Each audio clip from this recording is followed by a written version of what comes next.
نستعينه ونؤمن به ونتوكل عليه ونعوذ بالله من شرور أنفسنا ومن سيئات أعمالنا ومن يهده الله فلا مضل له ومن يضلل فلا هادي له أشهد أن لا إله إلا الله وحده لا شريك له وأشهد أن محمدا عبده ورسوله اللهم صل على سيدنا مولانا محمد وصحبه سيدنا مولانا محمد وبارك وسلم۔ یہ سوال ایک انڈیا سے ہوا ہے کہ انڈیا میں ہندوستان میں کینسر اور دل کی بیماریوں سمیت مختلف بیماریوں کا علاج یورین تھراپی سے کیا جاتا ہے۔ آپ سے دریافت کرنا ہے کہ یورین تھراپی جس میں اپنا گائے یا اونٹ کا پیشاب پیا جاتا ہے، اس کی شرعی حیثیت کیا ہے؟ دنیا کے ہر قانون میں منشیات ہوتی ہیں جن کی بنا پر مخصوص حالات میں عمومی احکام کا اطلاق نہیں ہوتا۔ دنیا کے ہر قانون میں مستثنیات، میں نے پہلے جو لفظ پڑھا ہے وہ غلط تھا، مستثنیات یعنی استثناء، جس کی بنا پر مخصوص حالات میں عمومی احکام کا اطلاق نہیں ہوتا۔ شریعت اسلامیہ میں بھی شرعی اعذار ایکسکیوزز کی بنیاد پر بعض حالات میں حکم شرعی اٹھا لیا جاتا ہے۔ شریعت کے اس مزاج سے فقہاء کرام نے یہ اصول اخذ کیا ہے: الضرورات تبیح المحظورات، ضرورتیں ممنوعات کو جائز کر دیتی ہیں۔ اللہ تعالیٰ نے سود، خنزیر کا گوشت، مردار، خون وغیرہ کو قطعی حرام قرار دیا، مگر مخصوص حالات کی پیش نظر اس حرمت میں رخصت بھی عنایت فرمائی جاتی ہے۔ چنانچہ ارشاد باری تعالیٰ ہے: انما حرم علیکم المیتۃ والدم ولحم الخنزیر وما اہل به لغیر اللہ فمن اضطر غیر باغ ولا عاد فلا اثم علیہ ان اللہ غفور رحیم۔ اس نے تم پر صرف مردار اور خون اور سور کا گوشت اور وہ جانور جس پر ذبح کے وقت غیر اللہ کا نام پکارا گیا ہو حرام کیا گیا۔ پھر جو شخص سخت مجبور ہو جائے، نہ تو نافرمانی کرنے والا ہو نہ حد سے بڑھنے والا ہو، اس پر زندگی بچانے کے لیے کی حد تک کھا لینے میں کوئی گناہ نہیں، بے شک اللہ نہایت بخشنے والا مہربان۔ اسی طرح دیگر مقامات پر بھی حرام اشیاء کے نام بتا کر ساتھ ہی یہ قاعدہ بیان کیا گیا: وَمَنِ اضْطُرَّ فِي مَخْمَصَةٍ غَيْرَ مُتَجَانِفٍ لِّإِثْمٍ فَإِنَّ اللَّهَ غَفُورٌ رَحِيمٌ۔ پھر اگر کوئی شخص بھوک اور پیاس کی شدت سے اضطراری یعنی انتہائی مجبوری کی حالت کی پہنچ جائے، اس شرط کے ساتھ کہ گناہ کی طرف مائل ہونے والا نہ ہو، یعنی حرام چیزوں کی رغبت کے باعث نہ ہو، تو بے شک اللہ تعالیٰ بہت بخشنے والا نہایت مہربان۔ سورۃ انعام میں فرمایا ہے: وَقَدْ فَصَّلَ لَكُم مَّا حَرَّمَ عَلَيْكُمْ إِلَّا مَا اضْطُرِرْتُمْ إِلَيْهِ، حالانکہ اس نے تمہارے لیے ان تمام چیزوں کو تفصیلاً بیان کر دیا ہے جو اس نے تم پر حرام کیا، سوائے اس صورت کے کہ تم محض جان بچانے کے لیے ان کے مقدار حاجت کھانے کی طرف انتہائی مجبور ہو جاؤ، تو سو اب تم اپنی طرف سے اور چیزوں کو مزید حرام ٹھہرایا کرو۔ دوسرے مقام پر ارشاد فرمایا: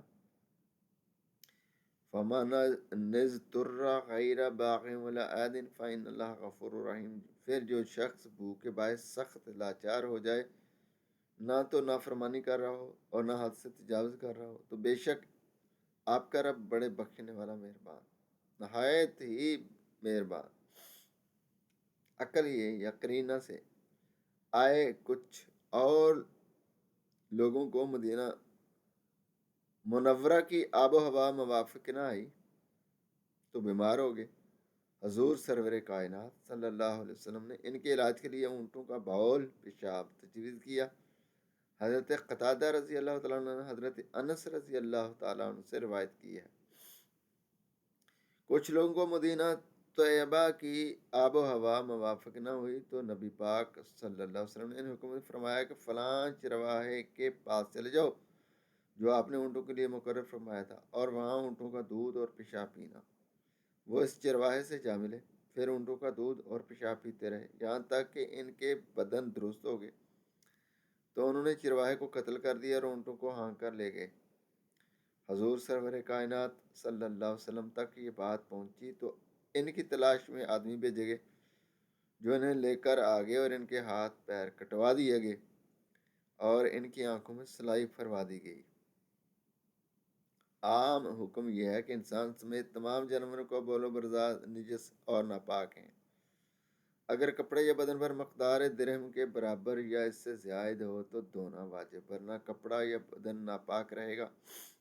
مخصوص حالات میں کچھ لوگوں کی بیماری کے سبب حضور سرور عالم صلی اللہ علیہ وسلم نے اونٹ کا پیشاب پینا تجویز کیا۔ یہ عمومی حکم نہیں تھا بلکہ مخصوص حالات کی بنا پر عمومی حکم سے رخصت دی گئی تھی۔ اب یہ حالت اضطراری یعنی ایسی مجبوری کی حالت جس میں مستند ڈاکٹر نے کوئی حرام چیز بطور علاج تجویز کی ہو تو شریعت نے بے قدر ضرورت استعمال کی اجازت دی ہے۔ پیشاب سمیت تمام دیگر حرام اشیاء بطور دوا استعمال کرنے کے بارے میں فقہائے کرام کی رائے۔ اگر ایک مسلمان ڈاکٹر کی رائے میں خون، پیشاب اور مردار کو کھانے سے کسی مریض کو شفا مل سکتی ہو اور ان کے متبادل کوئی حلال چیز بطور دوا بھی نہ ہو تو ان چیزوں کا کھانا جائز۔ مذکورہ قرآنی آیات، احادیث مبارکہ اور اقوال فقہا سے واضح ہوتا ہے کہ بیماری کی صورت میں اگر کسی مستند مسلم معالج نے علاج کے طور پر کوئی ایسی شے تجویز کی ہے یہ شریعت کے عمومی حکم کے تحت حرام، جیسے منشیات، خنزیر، پیشاب، خون وغیرہ، تو بطور دوا ایسی حرام شیء بقدر ضرورت استعمال کی جا سکتی ہے، لیکن عام حالات میں یہ شیء حرام رہیں گی۔ مخصوص فرد کے لیے حرمت کی رخصت ہوگی۔ اللہ تبارک و تعالی ہمیں احکام شرعیہ کا پابند بننے کی توفیق عطا فرمائے، باغی اور نفس پرستی کرنے سے پرہیز عطا فرمائے۔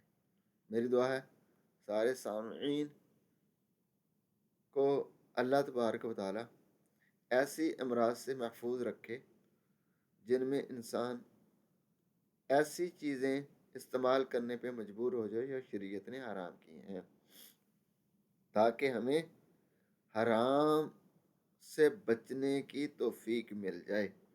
اللہ تعالیٰ ہی ہمیں بچا سکتا ہے، انسان بے بس محض مجبور ہے، اس کے اختیار میں صرف ارادہ ہے، باقی معاملات وہی ہیں جو وہ کرنا چاہتا ہے، اور اگر اس پر اللہ تبارک و تعالی رحمت فرما دے تو وہ برے کاموں سے بچ جاتا ہے، اور نیک کاموں کی اللہ توفیق عطا فرما دے تو وہ نیک کام کر لیتا ہے۔ لیکن اس کی بہت زیادہ تشریح ہے۔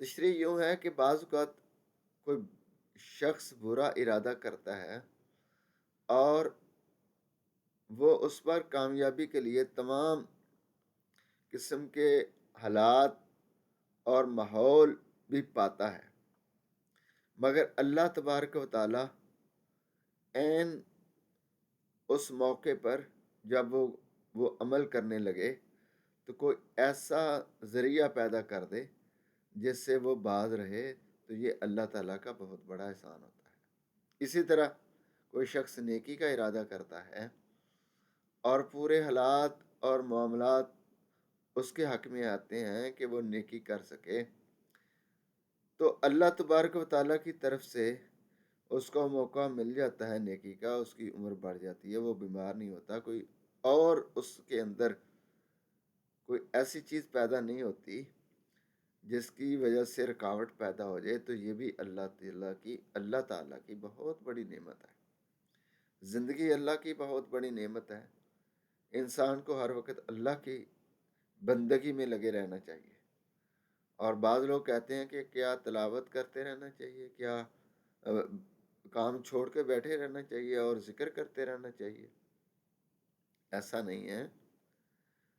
کام کرنا بھی عبادت ہے، دوسروں کے کام آنا، دوسروں کی بات سننا، دوسروں کی مدد کرنا، اپنے معاملات کو شریعت کے مطابق درست کرنا، یہ بھی تو عبادت ہی ہے۔ کس نے کہا ہے یہ عبادت نہیں ہے؟ جب یہ باتوں کی سمجھ آتی ہے تو اللہ تبارک و تعالی دنیا اور آخرت میں اس بندے کو کامیابی عطا فرما دیتے ہیں۔ السلام علیکم ورحمۃ اللہ وبرکاتہ۔